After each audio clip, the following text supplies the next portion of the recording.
जय हिंद दोस्तों, स्वागत है आप सभी का एक बार फिर से लक्ष्य के top 10 daily current affair series में। जैसा कि हम लोग जानते हैं कि हम लोग रोज 10 सबसे महत्वपूर्ण प्रश्नों पर चर्चा करते हैं, यानी कि 10 सबसे टॉप 10 करंट अफेयर्स पर चर्चा करते हैं, जो कि लल्लन टॉप प्रश्न होते हैं और हमारे अलग अलग एग्जाम्स में जो है पुटअप किए जाते हैं। तो आज 30 मार्च है और आज भी हम रोज की तरह 10 सबसे महत्वपूर्ण प्रश्नों पर चर्चा करने जा रहे हैं। तो अपनी कॉपी पेंसिल निकाल लीजिए और इन सब चीज़ों को जो भी इसमें डाउट्स हों उसको कमेंट में जरूर डालिएगा और हमारे लक्ष्य चैनल को सब्सक्राइब करना ना भूलिएगा। और इसके साथ साथ जो है हमारे टेलीग्राम चैनल पर भी ज्वाइन जरूर कीजिएगा, ताकि वहाँ से आपको अलग अलग सरकारी नौकरी यानी कि जॉब्स की जो अपडेट्स हैं वो लगातार आपको मिलती रहे।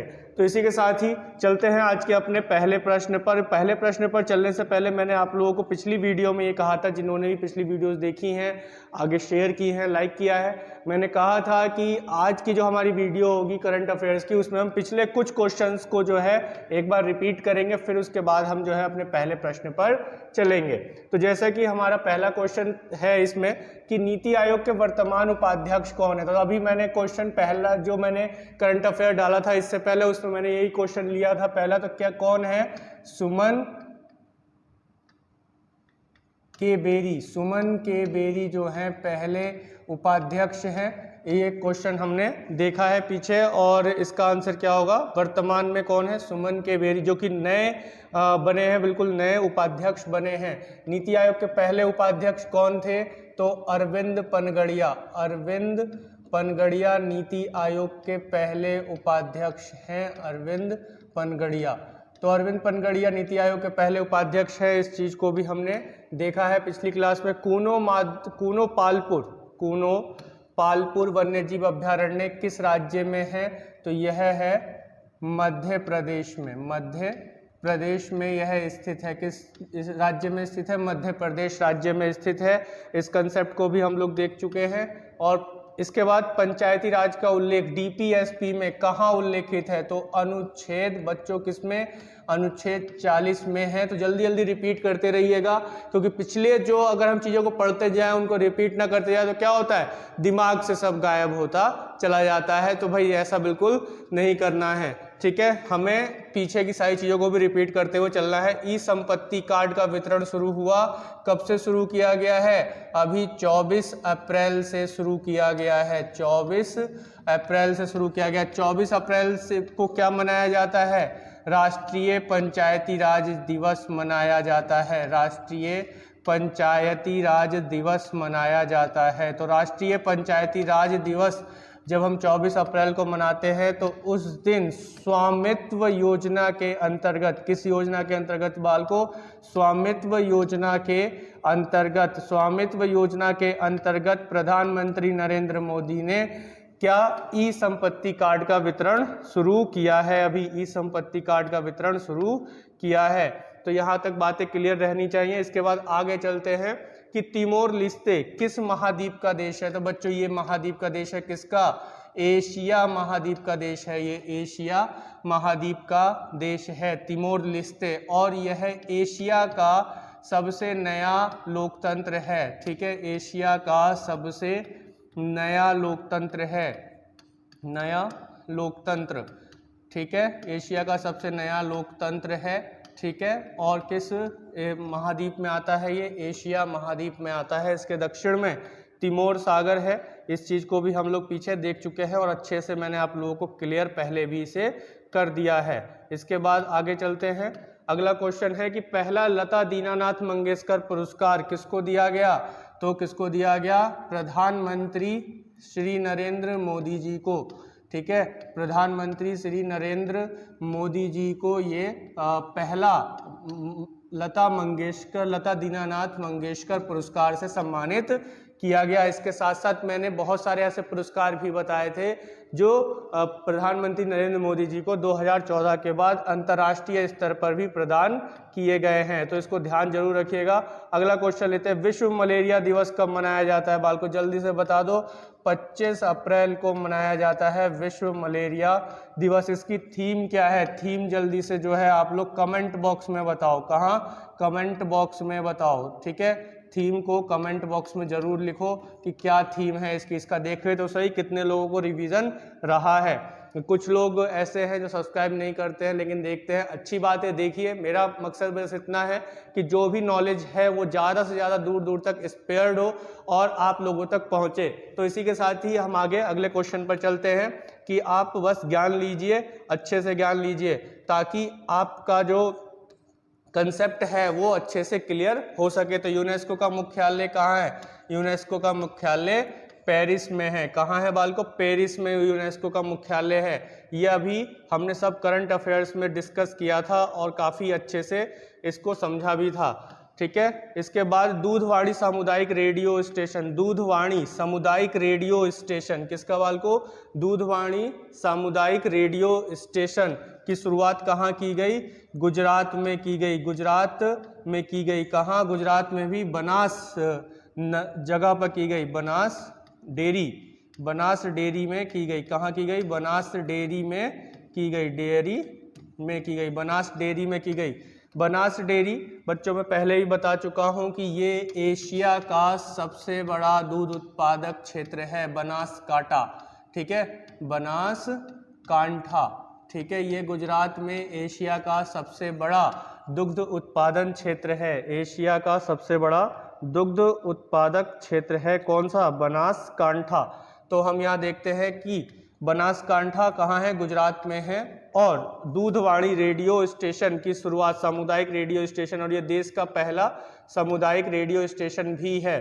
तो इस बात को अच्छे से ध्यान रखिएगा। किसने इसकी शुरुआत की? प्रधानमंत्री श्री नरेंद्र मोदी जी ने इसकी शुरुआत की। तो मैं रेगुलर जो है इन चीज़ों को बताता हुआ आ रहा हूँ पीछे से। चलते हैं आज के अपने पहले प्रश्न पर कि आज का हमारा जो पहला प्रश्न है वो क्या है बच्चों? कि हाल ही में सुर्खियों में रहा मालचा महल। कौन सा महल भाई? किस महल की बात हो रही है? मालचा महल।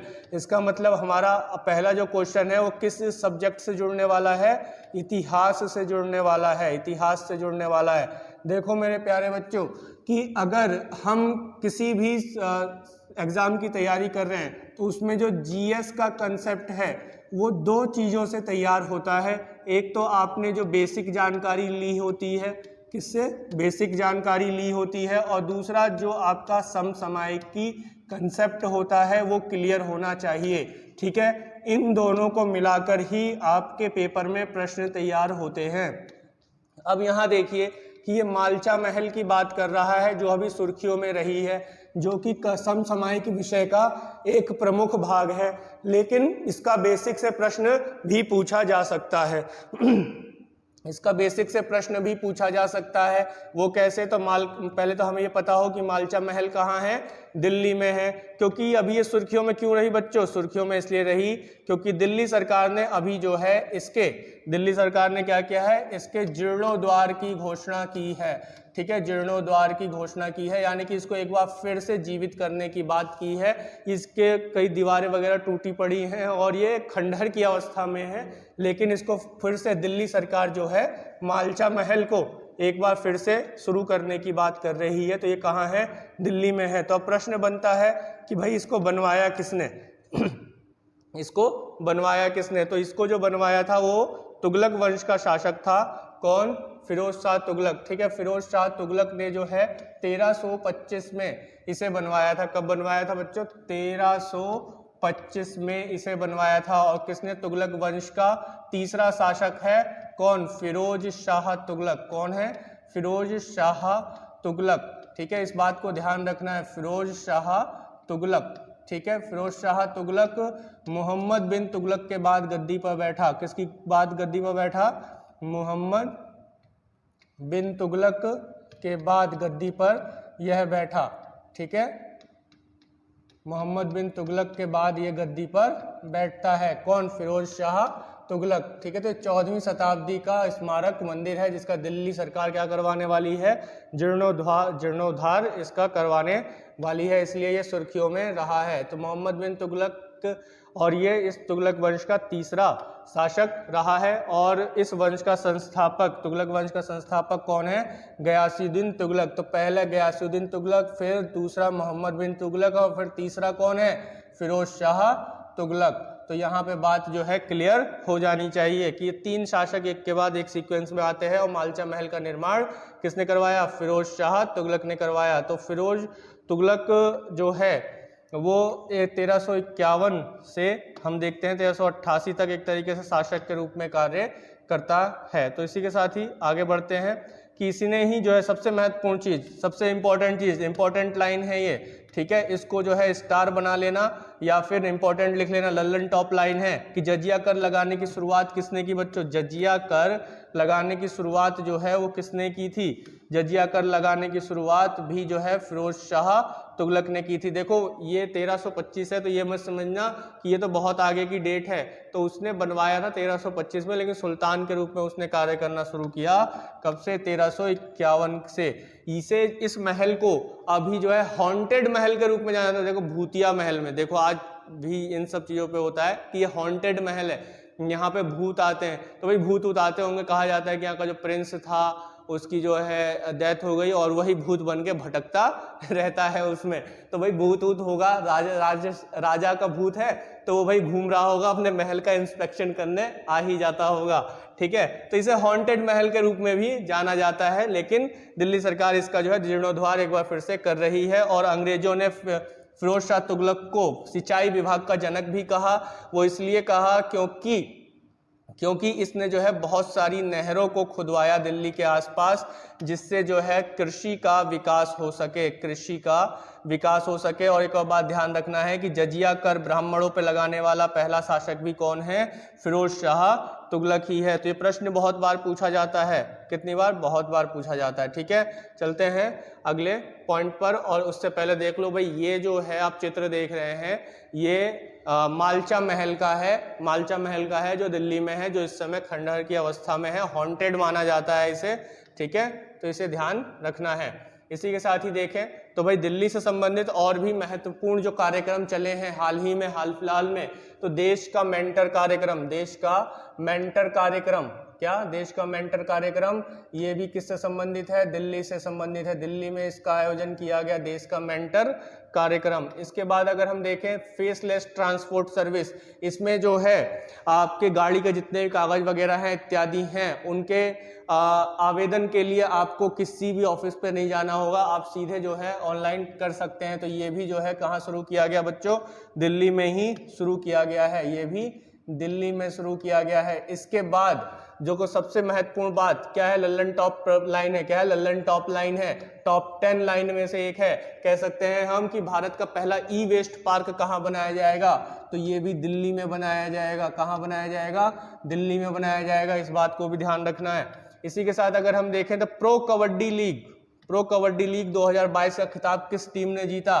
तो दबंग दिल्ली ने जीता। किसने जीता? दबंग दिल्ली ने जीता। तो भाई दिल्ली से संबंधित और भी महत्वपूर्ण प्रश्न हैं, तो इनको भी जो है नोट डाउन करते रहना साथ साथ में, ऐसा ना हो कि निकल जाए और फिर बाद में आप लोग देखते रहो। बाकी स्क्रीनशॉट भी लेना चाहो तो ले सकते हो। तो शस्त्र लाइसेंस, ठीक है, वेपन के लिए लाइसेंस, जो असले हैं, ठीक है, वेपन्स हैं, बंदूक हैं इत्यादि जो रखते हैं, उनके लिए लाइसेंस अगर चाहिए तो स्मार्ट कार्ड के रूप में बनवाने वाला भारत का पहला राज्य कौन है? दिल्ली है बच्चों। कौन है? दिल्ली है, ठीक है। स्मार्ट कार्ड के रूप में जो है अब शस्त्र लाइसेंस दिया जाएगा। तो प्रश्न जो है अच्छे से समझ में आ जाना चाहिए यहाँ तक। आगे बढ़ते हैं। अगला जो है इसमें कि अमर जवान ज्योति को इंडिया गेट से हटाकर किस स्थान पर प्रज्वलित किया गया? तो किस स्थान पर प्रज्वलित किया गया? तो यह प्रज्वलित किया गया राष्ट्रीय, कहाँ? राष्ट्रीय समर स्मारक, राष्ट्रीय समर स्मारक पर, या इसे हम राष्ट्रीय युद्ध स्मारक भी कहते हैं। राष्ट्रीय युद्ध स्मारक, राष्ट्रीय युद्ध स्मारक के रूप में भी इसे जाना जाता है। National war memorial India Gate के ठीक सामने जो है इसको बिल्कुल नया बनाया गया है, जिसमें हमारे शहीद हुए, दूसरे विश्व युद्ध हो या प्रथम विश्व युद्ध हो या विश्व युद्धों में जो हमारे भारतीय सैनिक शहीद हुए, उसके अलावा जो पाकिस्तान के साथ 1965 में युद्ध हुआ, 71 में युद्ध हुआ, चीन के साथ 1962 में युद्ध हुआ, कारगिल में युद्ध हुआ, इनमें जो शहीद हुए हमारे जवान हैं उनको ये श्रद्धांजलि दी गई है। उनके नाम जो है पत्थरों पर लिखे गए हैं वहां पर। बहुत अच्छा मनोरम दृश्य है, घूम के आइए कभी, ठीक है। इंडिया गेट के बिल्कुल सामने ही है। कौन सा? राष्ट्रीय युद्ध स्मारक या राष्ट्रीय समर स्मारक के रूप में इसे जाना जाता है। अगला प्रश्न, दूसरा प्रश्न, लल्लन टॉप प्रश्न एक और है हमारे सामने कि सुर्खियों में रहा क्वार जल विद्युत परियोजना किस नदी पर है? भाई सुर्खियों में रहा है कौन सा? क्वार जल विद्युत परियोजना। अभी जो है इस जल विद्युत परियोजना की घोषणा की गई है केंद्र सरकार द्वारा कि इसका निर्माण किया जाएगा। तो भैया किस नदी पर किया जाएगा? और एक और प्रश्न बन जाता है किस राज्य पर किया जाएगा? तो नदी का नाम बता दो जल्दी से। मैं हिंट दे देता हूं कि ये जम्मू कश्मीर में इसका निर्माण होगा। किस में होगा? जम्मू कश्मीर में इसका निर्माण होगा, ठीक है। तो क्वार जल विद्युत परियोजना किस नदी पर है? तो जल्दी से इसका आंसर क्या लगा लो? चेनाब लगा लो फटाक से, ठीक है। आंसर क्या होगा? चेनाब। और कहाँ? जम्मू कश्मीर में होगा ये, ठीक है। कहाँ होगा? जम्मू कश्मीर में। और जम्मू कश्मीर के किश्तवाड़ जिले में चेनाब नदी पर, जो कि 540 मेगावाट क्षमता का क्वार जल विद्युत परियोजना की घोषणा की गई है, मंजूरी दी गई है। अभी भारत और पाकिस्तान के बीच जो है हम लोग देखते हैं कि भाई एक जल विद्युत परियोजनाएं जो बनती हैं कहाँ? जम्मू कश्मीर में, या फिर सिंधु की जो 6 नदियां हैं सिंधु बेसिन में, जो बेसिन में कितनी नदियां हैं? 6 बेसिन नदियां हैं। नदियां आती हैं कितनी? 6 आती हैं। किसके बेसिन में? सिंधु नदी के बेसिन में, यानी कि एक स्वयं सिंधु और 5 उसकी प्रमुख सहायक नदियां, उसको हम लोग देखते हैं। तो यहाँ पर जो हम देख रहे हैं कि 6 बेसिन नदियां हैं सिंधु की, सिंधु नदी के इस बेसिन में 6 नदियां आती हैं। उसमें से बंटवारा किया गया पाकिस्तान और भारत के बीच में। देखो जमीन का ही केवल बंटवारा नहीं हुआ भारत और पाकिस्तान के बीच में, ठीक है। इन्होंने किसका जल का भी बंटवारा हुआ। और ये जल के बंटवारे के लिए 1960 में, किसमें? 1960 में सिंधु जल समझौता का काम किया गया, सिंधु जल समझौता। और सिंधु जल समझौता में मध्यस्थता किसने की थी? बालको, मध्यस्थता की थी मेरे बच्चों, किसने की थी? विश्व बैंक ने। विश्व बैंक ने जो है, वर्ल्ड बैंक ने इसकी मध्यस्थता की थी। सिंधु जल समझौते की मध्यस्थता भारत और पाकिस्तान के बीच में किसने की थी? विश्व बैंक ने की थी। जल्दी जल्दी नोट डाउन करते रहना, ठीक है। जो भी बातें बता रहा हूँ उसको नोट डाउन करते रहना, यहीं से आपके प्रश्न जो हैं निकल कर आएंगे। तो यहाँ पर हम देखते हैं कि सिंधु जल बेसिन में कितनी नदियां हैं? 6 नदियां हैं। 1960 में ये समझौता हुआ था, जो 1960 में समझौता हुआ था, उसमें क्या था कि भाई 3 नदियों पर भारत का अधिकार होगा और 3 नदियों पर पूर्ण अधिकार पाकिस्तान का होगा। जैसे इसमें देख लो, इस कंसेप्ट में समझने की कोशिश करो इस मैप पर। जैसे सिंधु नदी है, ठीक है, झेलम नदी है और चेनाब नदी है। इसे कहा जाता है पश्चिम की नदियां, पश्चिमी नदियां सिंधु की। और इस पर जो पूर्ण अधिकार है वो भाई पाकिस्तान का है, ठीक है। बनास, रावी और सतलुज, ये जो 3 नदियां हैं बच्चों, इस पर जो है भारत का पूर्ण अधिकार है। किसका अधिकार है? भारत का पूर्ण अधिकार है। रावी, व्यास, सतलुज, इन 3 नदियों पर किसका पूर्ण अधिकार है? भारत का पूर्ण अधिकार है, पूर्ण अधिकार है, ठीक है। तो हम जब देखते हैं कि भारत का इन पर पूर्ण अधिकार है, तो भारत इन 3 नदियों का, कौन कौन सी 3 नदियां बच्चों? कौन कौन सी 3 नदियां? रावी, इसको ध्यान रखना है, रावी, व्यास और सतलुज, इनके संपूर्ण जल का उपयोग कर सकते हैं। इनके संपूर्ण 100% वाटर का उपयोग जो है भारत कर सकता है, पाकिस्तान कुछ नहीं कर सकता। उसमें अगर भारत चाहे तो इन 3 नदियों को रोक ले और उसके सारे जल को उधर की तरफ प्रवाह को बंद कर दे। सिंधु नदी को जो है पाकिस्तान की जीवन रेखा कहा जाता है, क्योंकि उसमें यही एक मेन रिवर है जो बहती है, जो उसके मैदानी क्षेत्रों में कृषि के लिए एक उपयोगी सिद्ध होती है। लेकिन अगर इन 3 नदियों के पानी को रोक दिया जाए, ठीक है, तो सिंधु नदी में पानी कम हो जाएगा। कैसे कम हो जाएगा? क्योंकि भाई सहायक नदियां ही तो मुख्य नदियों में पानी पहुंचाती है ना, ठीक है। तो यहाँ पर हमने देखते हैं कि यहाँ, लेकिन ऐसा नहीं है कि सिंधु, झेलम और चेनाब पर भारत कुछ नहीं कर सकता। इन 3 नदियों पर run for water, run of water, माफ कीजिएगा, रन ऑफ वाटर प्रोजेक्ट को लगा सकता है, ठीक है। रन ऑफ वाटर, किस प्रोजेक्ट को? रन ऑफ वाटर,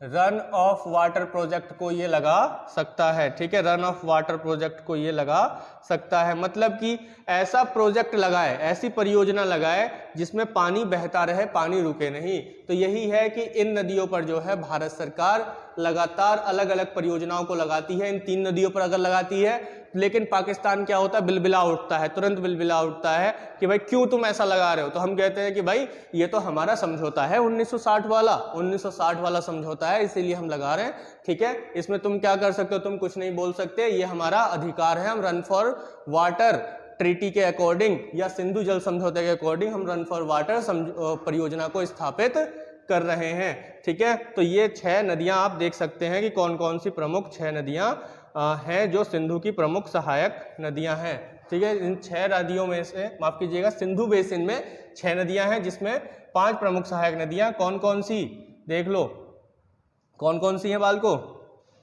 झेलम, ठीक है, झेलम, चेनाब, रावी, व्यास, सतलुज, ये इसी सीक्वेंस में है। झेलम, चेनाब, रावी, व्यास, सतलुज 5 प्रमुख सहायक नदियां। और मुख्य नदी कौन सी है? सिंधु, इंडस नदी, ठीक है, इंडस नदी। तो इसी के साथ ही आगे बढ़ते हैं अगले पॉइंट पर। अगला पॉइंट है हमारा कि इसमें जो जैसे बताया कि पूर्व की 3 नदियां सतलुज, व्यास, रावी पर भारत का पूर्ण अधिकार है, ये तो आप लोगों ने लिख लिया होगा। पश्चिमी नदियां कौन कौन सी हैं? चेनाब, झेलम और सिंधु पर पाकिस्तान का अधिकार है। चेनाब नदी के बारे में थोड़ा सा जान लेते हैं। सिंधु नदी की सबसे बड़ी सहायक नदी है, भाई ध्यान रखना है। किस नदी की? सिंधु नदी की सबसे बड़ी सहायक नदी है, लल्लन टॉप है, ठीक है। लल्लन टॉप बात बोली गई है यहाँ पे, ठीक है, बहुत ही महत्वपूर्ण बात बोली गई है। तो इसे इंपॉर्टेंट की श्रेणी में रखना है। किस में रखना है? इंपॉर्टेंट की श्रेणी में रखना है, और स्टार बना लो अच्छे से, ठीक है। बहुत बार पूछा गया है पेपर में ये, ठीक है, बहुत ही बार पूछा गया है। हिमाचल प्रदेश में इसे किस नाम से जाना जाता है? हिमाचल प्रदेश में जाना जाता है चंद्रभागा, चंद्रभागा के नाम से जाना जाता है। क्यों जाना जाता है चंद्रभागा के नाम से? हिमाचल प्रदेश में है बारालाचा, ठीक है, बारालाचा दर्रा, ठीक है। ये बारालाचा ला का ला एक जो है तिब्बती भाषा है। क्या है? तिब्बती भाषा है बच्चों, और तिब्बती भाषा में ला का मतलब होता है हिंदी में दर्रे, ठीक है, या दर्रा, ठीक है। तो बारालाचा दर्रा जो है, वहां से 2 धाराएं निकलती हैं, एक चंद्र और एक भागा, ठीक है, 2 धाराएं निकलती हैं। इन दोनों धाराओं के मिलने से चंद्रभागा का निर्माण होता है, जो आगे चल के चेनाब कहलाती है। तो यहाँ तक बात क्लियर हो जानी चाहिए, ठीक है। बारालाचा दर्रे से दोनों ओर से निकलने वाली चंद्र और भागा नदियों के मिलने से यह बनती है, ठीक है। क्लियर है यहाँ तक? चलिए, चेनाब नदी पर कुछ अन्य महत्वपूर्ण परियोजनाएं, भाई इसे भी देख लेते हैं फटाफट कि चेनाब नदी पर अन्य महत्वपूर्ण परियोजनाएं कौन कौन सी हैं, देख लो। रतले जल विद्युत परियोजना, सलाल बांध परियोजना, दुलहस्ती हाइड्रो इलेक्ट्रिक प्लांट परियोजना, पाकल दुल परियोजना, बागली हार परियोजना। पाकल दुल परियोजना भी अभी जो है क्या है? निर्माणाधीन है। क्या है? निर्माणाधीन है, ठीक है, निर्माणाधीन है ये परियोजना भी, ठीक है। पाकल दुल परियोजना भी क्या है? निर्माणाधीन है, इस बात को ध्यान रखना है, ठीक है, निर्माणाधीन परियोजना है। इसी के साथ ही एक अन्य प्रश्न अगर हम देखें तो इन परियोजनाओं को लिख लेना, अच्छे से लिख लेना। भारत का पहला कार्बन न्यूट्रल गांव, जल्दी से बता दो भाई, कमेंट करिए, क्योंकि पिछली क्लास में इसको अच्छे से मैंने बताया था, ठीक है। भारत का पहला कार्बन न्यूट्रल गांव, ठीक है, ये जम्मू कश्मीर में ही है। किस में है? जम्मू कश्मीर का एक गांव है, ठीक है। किसका गांव है? जम्मू कश्मीर का एक गांव है। नाम क्या है जम्मू कश्मीर के इस गांव का? नाम क्या है? पल्ली, पल्ली गांव है। क्या नाम है इसका? पल्ली नाम का गांव है, पल्ली नाम का गांव है, जो भारत का पहला कार्बन न्यूट्रल गांव बना है। तो जम्मू कश्मीर से संबंधित था, तो यहाँ पे एक बार हमारा रिवीजन भी हो जाता है। इसी के साथ अमृत सरोवर मिशन की शुरुआत, किसकी बालको? अमृत सरोवर मिशन की शुरुआत भी कहाँ की गई? जम्मू कश्मीर में की गई। ठीक है, रिवीजन हो रहा है भाई ऐसे, ठीक है, रिवीजन हो रहा है पिछली करंट अफेयर्स। भाई जिन्होंने नहीं देखी है उन्हें देख लेना एक बार फिर से, उनमें इन प्रश्नों को मैंने अच्छे से साझा किया है। ठीक है, अमृत सरोवर मिशन, इसका उद्देश्य क्या है? इस मिशन का उद्देश्य है क्या? कि जल संरक्षण को बढ़ावा दिया जाए। ठीक है, किसको बढ़ावा दिया जाए? जल संरक्षण को बढ़ावा दिया जाए। ठीक है, जल संरक्षण को बढ़ावा दिया जाए बालको, किसको? जल संरक्षण को बढ़ावा दिया जाए। हम इस प्रश्न को भी पीछे चर्चा अच्छे से कर चुके हैं। तो पहला कार्बन न्यूट्रल गांव पल्ली गांव, जो कहाँ है? जम्मू कश्मीर में है। अमृत सरोवर मिशन की शुरुआत कहाँ की गई? जम्मू कश्मीर से की गई। किसने की? प्रधानमंत्री नरेंद्र मोदी ने की। और भैया यहाँ पर भी जो है पाकिस्तान का मुंह पिचक सा जाता है। जब भी हमारे प्रधानमंत्री जम्मू कश्मीर जाते हैं उनका मुंह पिचक जाता है, वो कोई ना कोई कमेंट करना शुरू कर देते हैं। वो होते हैं ना छुटभैये नेता टाइप, या फिर वो होते हैं ना कि गली में खड़े होते हैं कुछ बदमाश टाइप बच्चे या गुंडे टाइप, वो कमेंट करते रहते हैं। उसी तरीके का कमेंट जो है ये हमेशा करता रहता है, लेकिन भारत भी जो है उसका मुंह तोड़ जवाब दे ही देता है। फिर उसके बाद जो है चुप कोने में कहीं जाकर बैठ जाता है पाकिस्तान। ठीक है, तो इसी के साथ ही चलते हैं भैया अगले पॉइंट पर, अगले क्वेश्चन पर। तो अगला क्वेश्चन क्या है भाई हमारा? कि अगला क्वेश्चन है कि हाल ही में किस देश ने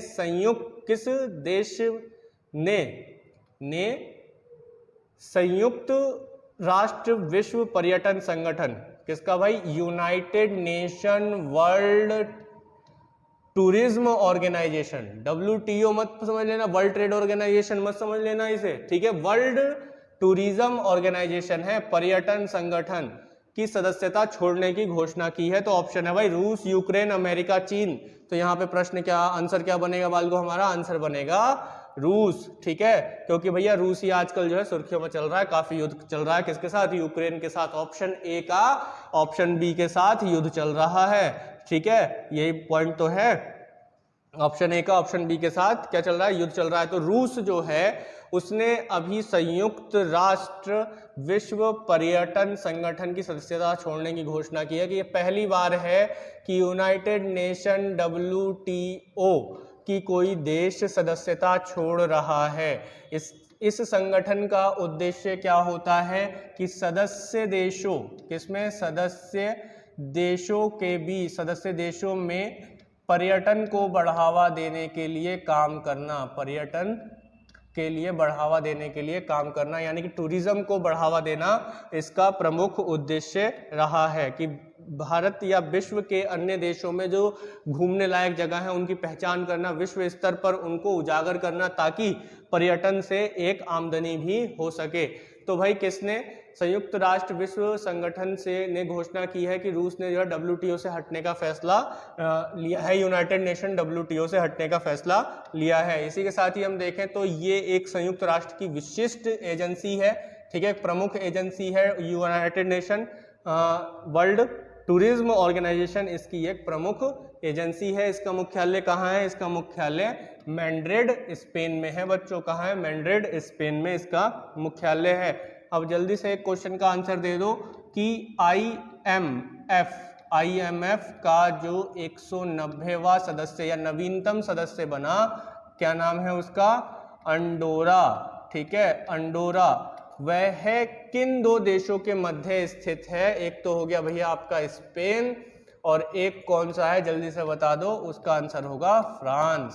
ठीक है, तो भाई फ्रांस। आप लोग जल्दी जल्दी आंसर देते नहीं है कमेंट में, मैं कमेंट देखता हूँ कि कमेंट में जो है ज़्यादा आंसर्स भी नहीं आते हैं। देखिए पढ़िए और आंसर भी दीजिए, एक्टिव रहिए। ठीक है, आपके शांत रहने से कुछ नहीं होगा। ठीक है, तो यहाँ पे स्थापना इसकी कब हुई? 1975 में इसकी स्थापना की गई। ठीक है, इसकी स्थापना कब की गई? 1975 में इसकी स्थापना की गई थी। इसी के साथ ही अगर आप देखेंगे तो विश्व का सबसे बड़ा देश आता है कौन? रशिया। ठीक है, रशिया की अगर हम बात कर लें, रशिया विश्व का सबसे बड़ा देश है और ये यूरोप में भी आता है। किसमें?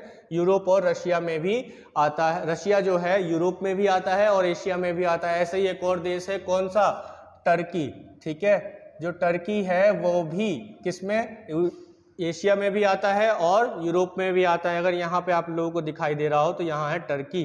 ठीक है, क्लियर है? तो रूस के एक भाग में यहाँ पे जो आप अगर लाइन देख रहे हैं तो यहाँ पर आता है एक पर्वत जिसको कहते हैं यूराल पर्वत। ठीक है, यूराल पर्वत जो है रशिया को दो भागों में बांट देता है, यानी एशिया में और यूरोप में। एशिया का जो सबसे बड़ा हिस्सा है भौतिक रूप से अगर देखा जाए तो ये वाला जो हिस्सा है ये एशिया में आता है और ये बर्फीला क्षेत्र है और यहाँ पर जो है इसकी आबादी ना के बराबर रहती है, बहुत कम आबादी रहती है। अभी कुछ समय पहले पिछले ही क्लास में हमने डिस्कशन किया था क्यूराल का, ठीक है, किसका, क्यूराल द्वीप समूह का, जिसका किसके साथ विवाद है, रूस का, जापान के साथ विवाद है। इस बात को भी हमने देखा था।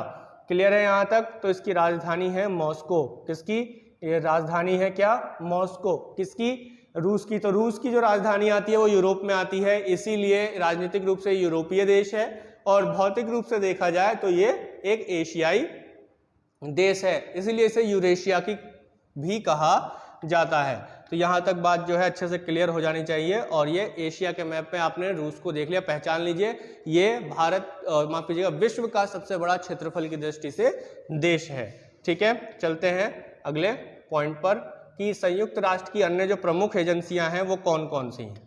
ठीक है, संयुक्त राष्ट्र की अन्य प्रमुख एजेंसियां और उनके मुख्यालय जल्दी जल्दी नोट डाउन कर लीजिए, मैं एक बार बस रिवाइज कर देता हूं।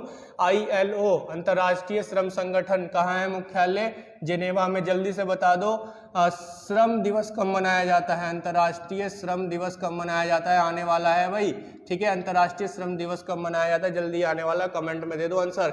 विश्व स्वास्थ्य संगठन यानी कि वर्ल्ड हेल्थ ऑर्गेनाइजेशन WHO, ठीक है, ये कहाँ है? ये जेनेवा स्विट्जरलैंड में है। जल्दी जल्दी नोट डाउन करते रहो भाई, ये कहाँ है? जेनेवा स्विट्जरलैंड में है।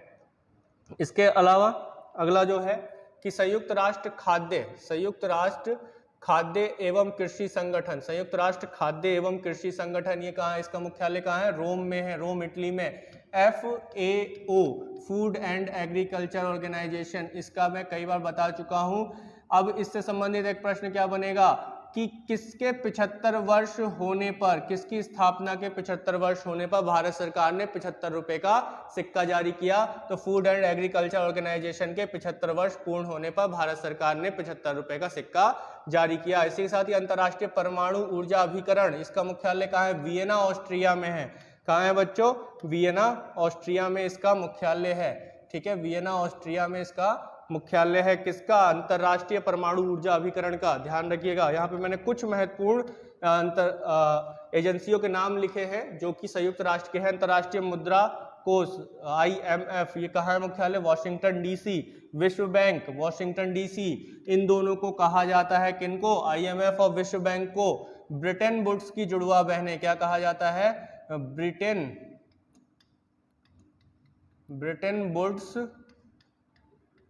की जुड़वा बहनें, ब्रिटेन वुड्स की जुड़वा बहनें, क्योंकि अमेरिका के ब्रिटेन वुड्स में इनका निर्माण किया गया था, इनको बनाया गया था वहां एक सभा करके, ताकि विश्व युद्ध में, ठीक है, द्वितीय विश्व युद्ध में बर्बाद हुए देशों की सहायता की जा सके, उनको एक बार फिर से खड़ा किया जा सके। यूनेस्को का मुख्यालय, कुछ समय पहले ही मैंने आप लोगों के साथ चर्चा की थी कि यूनेस्को का जो मुख्यालय है वो कहाँ है? जल्दी से बता दो कमेंट करके।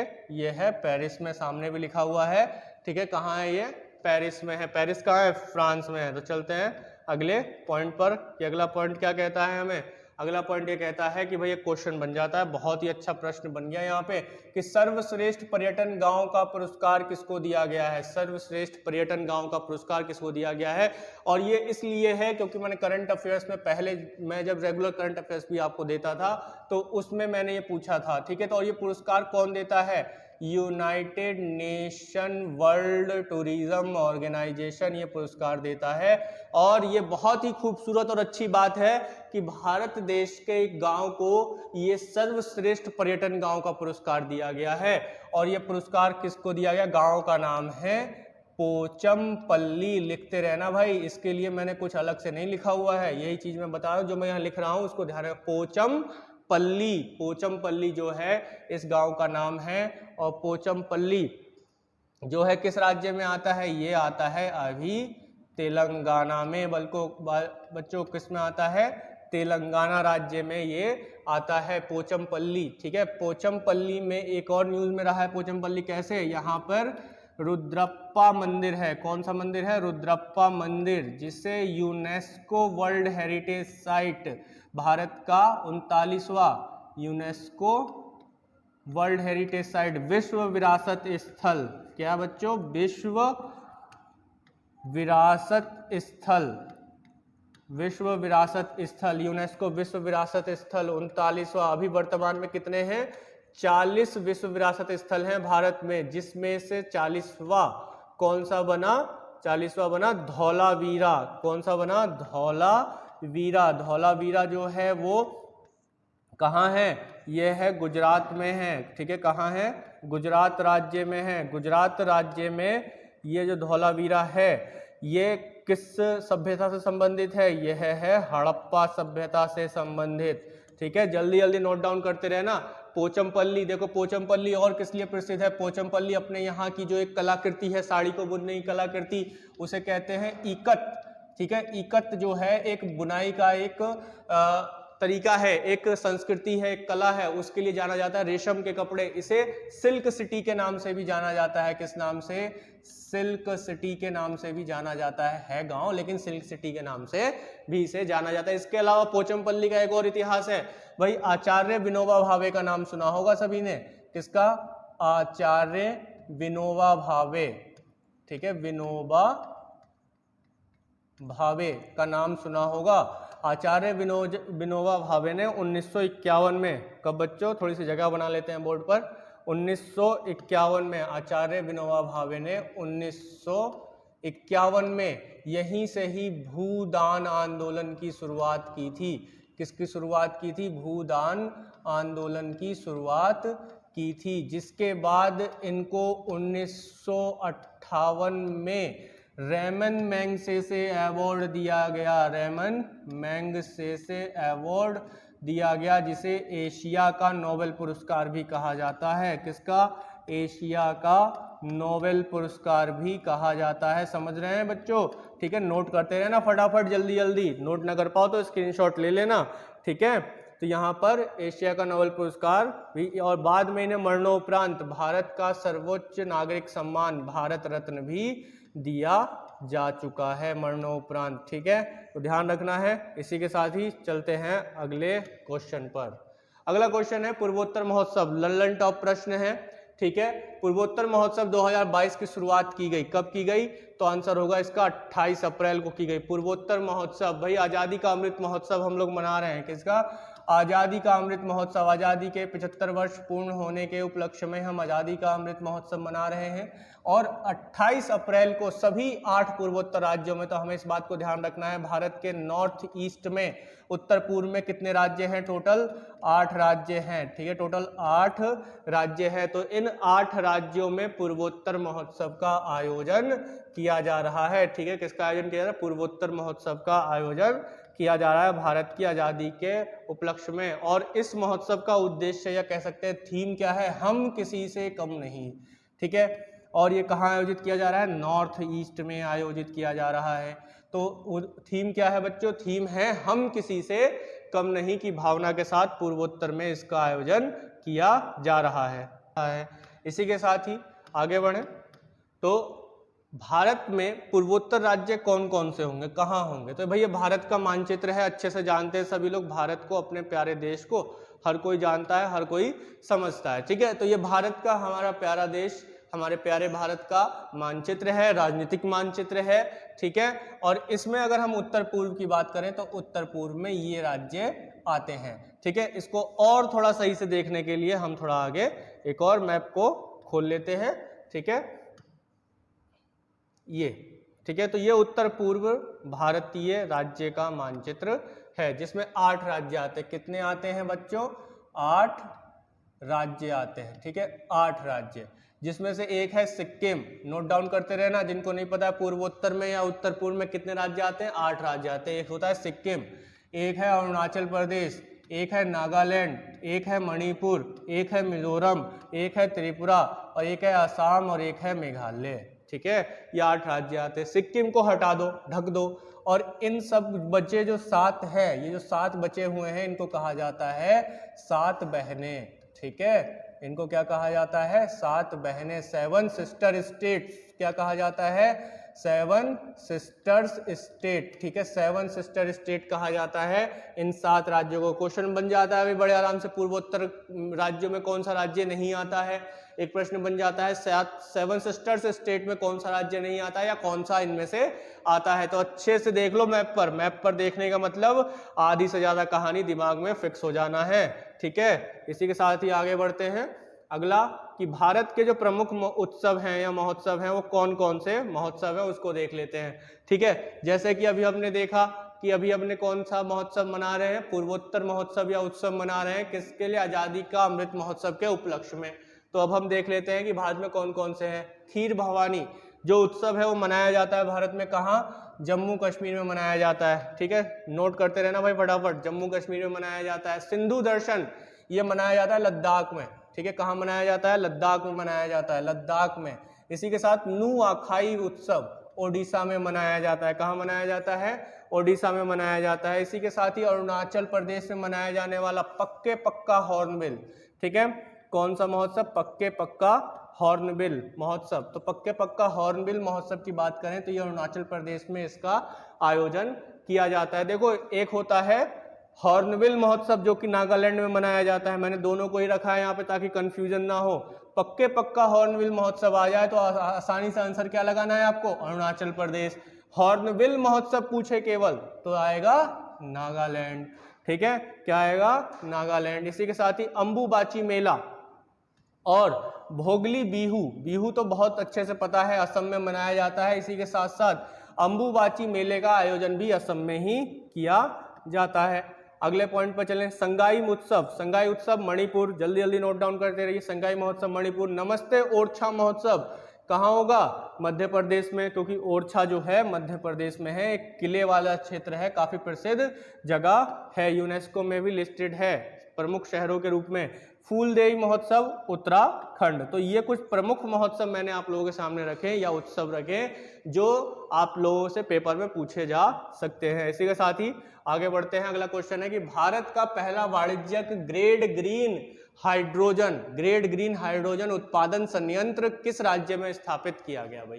ठीक है, ये किस राज्य में स्थापित किया गया? तो आंसर होगा बालको असम राज्य में स्थापित किया गया। अभी हाल ही में आप लोगों ने देखा होगा कि नितिन गडकरी जो कि परिवहन मंत्री हैं, केंद्रीय परिवहन मंत्री हैं, उन्होंने सड़क मार्ग राजमार्ग परिवहन मंत्री हैं, उन्होंने जो है अभी हाइड्रोजन से चलने वाली एक गाड़ी को लॉन्च किया। ठीक है, हाइड्रोजन चलने वाली एक गाड़ी को लॉन्च किया। तो अब यहाँ देखिए वाणिज्यिक ग्रेड ग्रीन हाइड्रोजन का उत्पादन जो संयंत्र स्थापित किया गया है। इसी के साथ ही देखें तो हरित हाइड्रोजन में जीवाश्म ईंधन, ठीक है, हरित हाइड्रोजन जो है वो जीवाश्म ईंधन की जगह लेने में सक्षम है।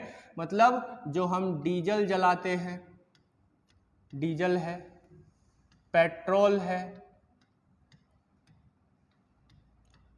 इत्यादि है, ठीक है, कोयला है ना, कोयला है। आजकल भारत में कोयले की बहुत कमी देखी जा रही है भाई। ठीक है, कोयला है।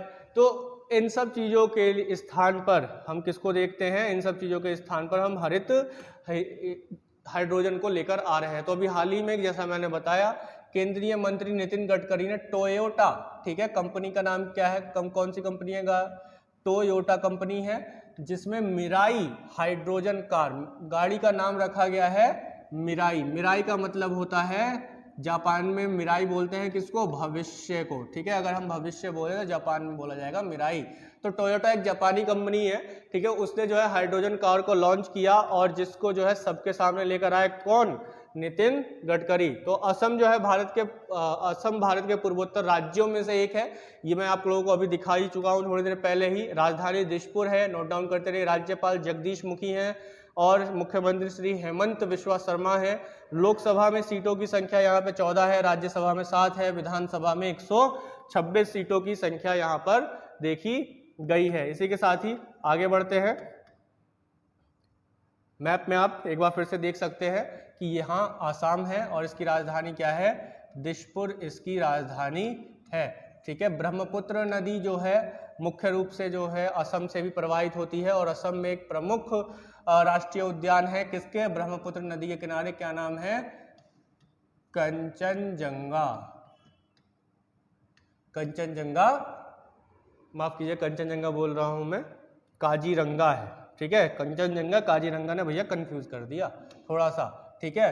तो क्या है, काजीरंगा है, काजीरंगा राष्ट्रीय उद्यान, ठीक है। एक सींग वाले गैंडों के लिए ये प्रसिद्ध है, तो ध्यान रखिएगा, ठीक है। सावधानी हटी और यहाँ दुर्घटना घटी, थोड़ा सा माइंड भटकेगा और क्वेश्चन दिमाग से निकल जाएगा, तो ध्यान रखना है सब कुछ। अगला प्रश्न है कि हाल ही में सांस पहल की शुरुआत किस राज्य ने की? हाल ही में सांस पहल की शुरुआत किस राज्य ने की है? तो जल्दी जल्दी देख लो, ठीक है। आंसर क्या होगा इसका? इसका आंसर होगा कर्नाटक। कर्नाटक राज्य ने हाल ही में अभी सांस पहल की शुरुआत की है। कर्नाटक के जो स्वास्थ्य और चिकित्सा मंत्री हैं सुधाकर, उन्होंने जो है इसकी शुरुआत की है और इसका उद्देश्य जो है निमोनिया से होने वाले बच्चों की मृत्यु दर में कमी को लेकर आना है। सांस की फुल फॉर्म देख लो भाई अच्छे से, फुल फॉर्म क्या लिखी हुई है?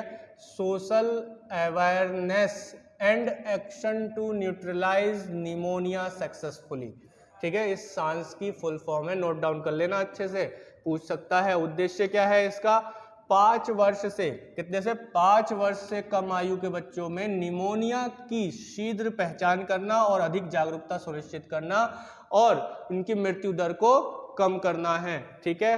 तो यहाँ पे हम देखते हैं कि 15% बच्चे जो होते हैं भारत में 5 वर्ष से कम आयु के, उनमें जो है निमोनिया पाया जाता है, जिसकी वजह से उनकी मृत्यु दर भी उच्च दर्ज की जाती है। इसके अलावा अगर देखें तो निमोनिया क्या है? फेफड़ों का एक संक्रमण है, फेफड़ों में होने वाला एक संक्रमण है और ये वायरल, बैक्टीरिया या फंगल संक्रमण के कारण हो सकता है। भैया इसका कोई एक सिद्धांत नहीं है, ये किसी के साथ भी हो सकता है, किसी के द्वारा भी निमोनिया हो सकता है, ठीक है। तो इसको ध्यान रखना है। कर्नाटक एक दक्षिण भारतीय राज्य है। कर्नाटक के बारे में देखें, राजधानी बेंगलुरु है, ठीक है। और इसमें आगे बढ़े तो राज्यपाल यहाँ के कौन है? थावर सिंह गहलोत, ठीक है।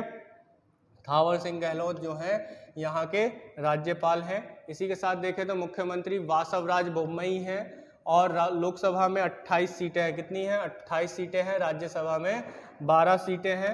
नोट डाउन करते रहिएगा जल्दी जल्दी। विधानसभा में जो है 224 सीटें हैं और विधान परिषद में 75 सीटें हैं, यानी कि कर्नाटक जो है द्विसदनीय, क्या कर्नाटक द्विसदनीय व्यवस्था वाला राज्य है। द्विसदनीय यानी कि जहां पर विधानसभा भी हो और विधान परिषद भी हो। बिहार, उत्तर प्रदेश भी जो है द्विसदनीय, महाराष्ट्र भी द्विसदनीय वाला राज्य है। टोटल जो राज्य है द्विसदनीय वाले भारत में कितने हैं? 6 राज्य हैं। तो इस बात को भी आप लोगों ने ध्यान रखना है, ठीक है। आगे बढ़ते हैं,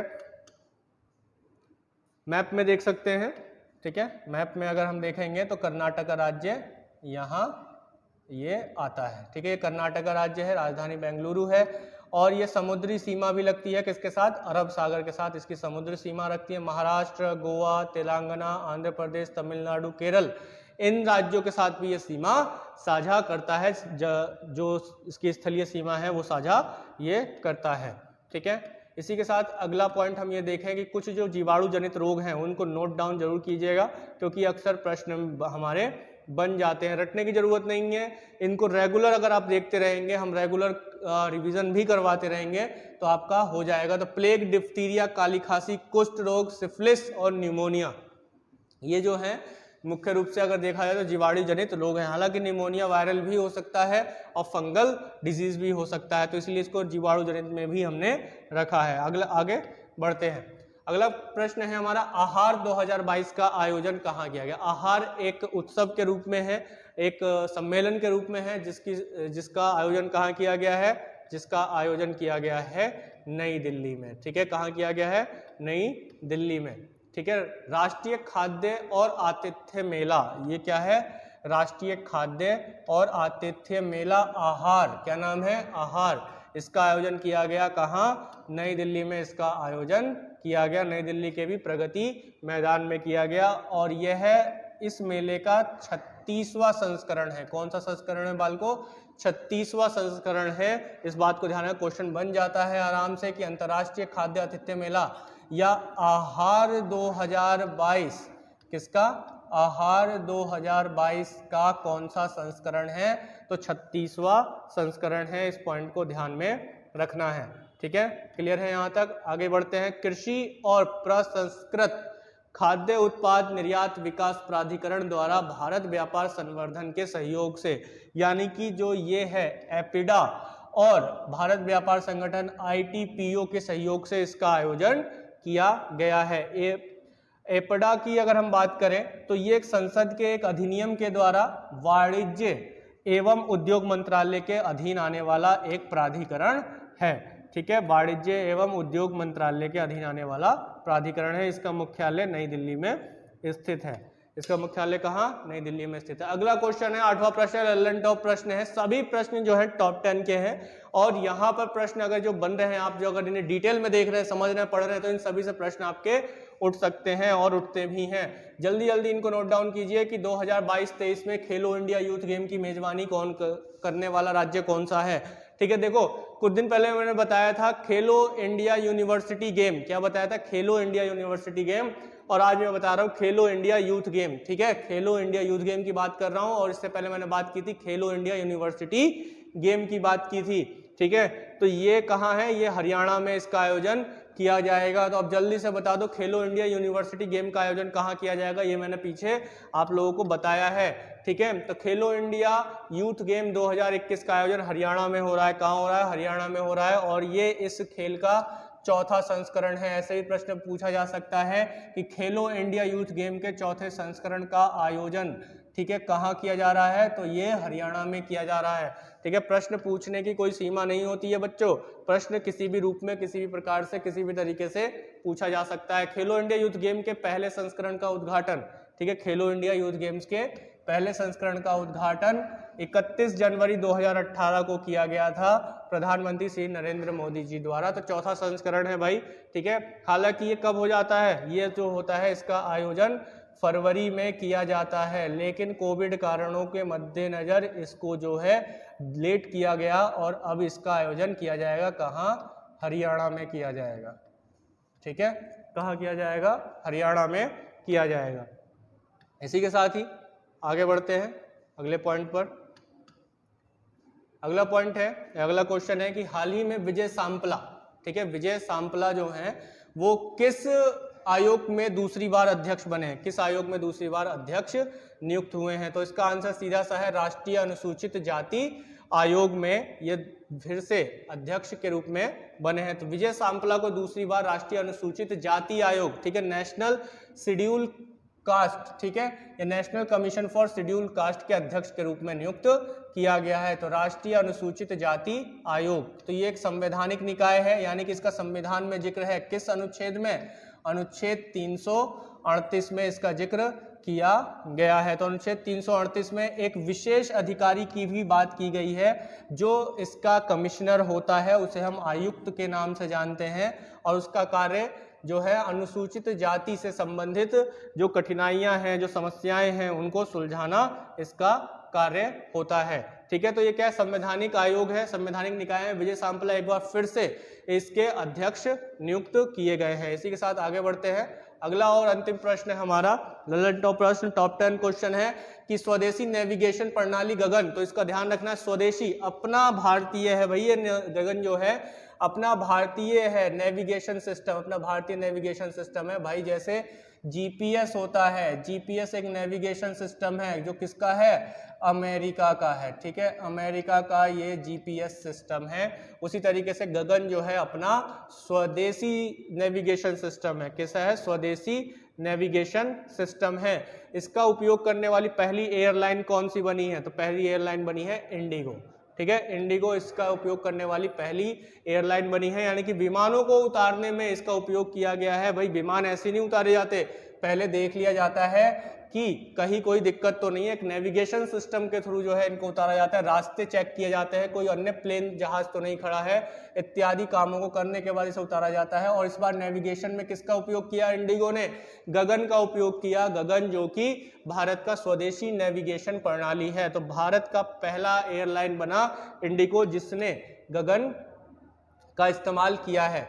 तो भारत जो है तीसरा देश होगा जो इस तरीके की प्रणाली यानी कि SAS प्रणाली या सिस्टम को लागू करने वाला देश बन गया है। इससे पहले जो दो देश है कौन कौन से? संयुक्त राज्य अमेरिका और जापान, संयुक्त राज्य अमेरिका और जापान, ये दोनों देश ऐसे देश हैं भारत से पहले जो अपना नेविगेशन सिस्टम यानी कि SBS सिस्टम का उपयोग करते हैं। ठीक है, लेकिन भारत ने भी अब इन देशों की श्रेणी में आ गया, विश्व में तीसरा देश बन गया है, उसका नेविगेशन सिस्टम का नाम है गगन। ये ध्यान रखना है, बहुत ही महत्वपूर्ण किस्म का ये प्रश्न है, तो इसमें आप लोग ध्यान रखिएगा। इंडिगो के CEO कौन है, ये ध्यान रखो, CEO कौन है, रोनो दत्ता। ठीक है, 24 जनवरी से 2019 से अब तक ये बने हुए हैं। इसकी इंडिगो की स्थापना 2006 में की गई। इसका मुख्यालय गुरुग्राम में स्थित है। प्रश्न बहुत बार बन चुका है भाई, इंडिगो का मुख्यालय कहाँ है। ठीक है, मुख्यालयों से प्रश्न अक्सर बनाए जाते हैं। तो इसी के साथ ही ये थे हमारे आज के 10 सबसे महत्वपूर्ण प्रश्न। वीडियो के अंत तक बने रहने के लिए आप सभी का बहुत बहुत धन्यवाद। लाइक, शेयर और सब्सक्राइब करना ना भूलें भाई। जिन जिन लोगों को ये वीडियो समझ में आ रही है और कंसेप्ट क्लियर हो रहे हैं, वो लाइक, शेयर और सब्सक्राइब करना ना भूलें। जय हिंद।